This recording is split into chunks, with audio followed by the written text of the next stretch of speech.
ओम श्री परमात्मने नमः। श्रीमद्भगवद्गीता अथ तृतीयोऽध्याय। श्लोक क्रमांक 40 से 43 तक। इंद्रियाणि मनोबुद्धिरस्य अधिष्ठानमुच्यते एतैर्विमोहयतेष ज्ञानमावृत्य देहिनम्।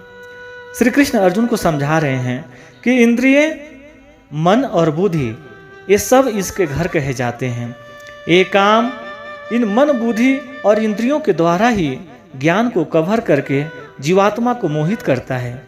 काम, क्रोध जैसे विकार कमियां इंद्रियों, मन और बुद्धि में रहते हैं। ये इनके घर हैं, जहां इनका निवास होता है। घर में रहकर ये कमियां घर के मालिक को मोहित कर उसे ही खत्म करने की कोशिश करते हैं।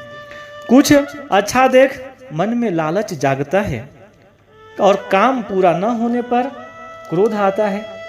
इसी तरह से ये कमियां हमारे दिल दिमाग पर कब्जा करना शुरू करती हैं और हम हमेशा इनके वश में रहते हैं।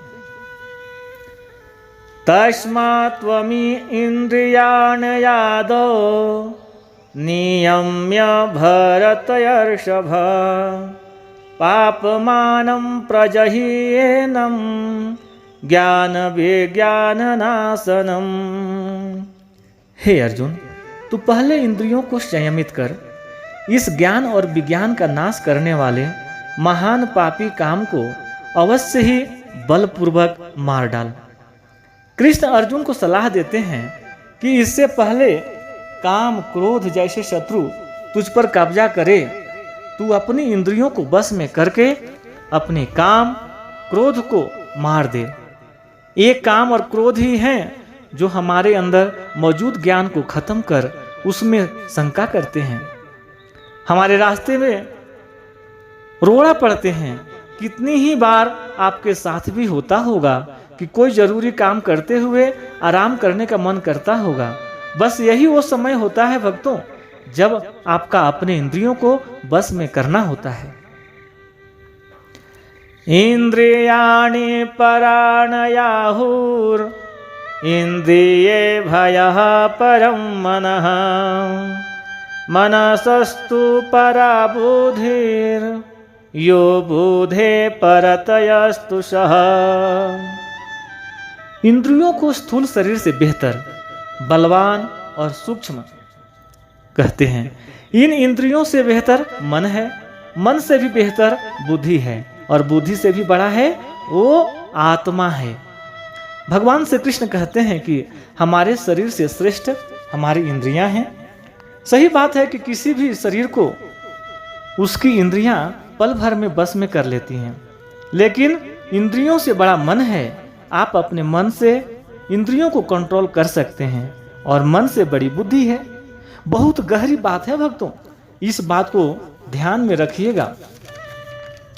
तो अभी तक सबसे बड़ी हुई बुद्धि और बुद्धि से बड़ी है आत्मा, और इसी आत्मा को समझने का ये सारा खेल है भक्तों। एवं बुद्धये परम बुद्धत्वा सन्नस्तभयात्मानमात्मनां जहि शत्रुं महाबाहो कामरूपं दुराशदम्। भगवान श्री कृष्ण अपने बात को समझाते हुए कह रहे हैं कि हे अर्जुन, इस प्रकार बुद्धि से बेहतर अर्थात सूक्ष्म, बलवान और अत्यंत श्रेष्ठ आत्मा को मान। बुद्धि से अपने मन को बस में कर और हे महाबाहु, तू इस काम रूप दुर्जय शत्रु को मार डाल। बुद्धि से मन को बस में करना है। अगर मन बस में हो गया तो आप इंद्रियों को भी बस में कर लेंगे। जब मन और इंद्रियां आपके बस में हैं तो फिर उसका अगला कदम होगा आत्मा के पास पहुंचना। आत्मा परमात्मा का ही एक रूप है और आपकी बुद्धि आपको आपकी आत्मा के करीब पहुंचा सकती है। भक्तों, ये था गीता का तीसरा अध्याय, कर्मयोग। भगवान श्री कृष्ण इस अध्याय में कर्मयोग को समझाए हैं।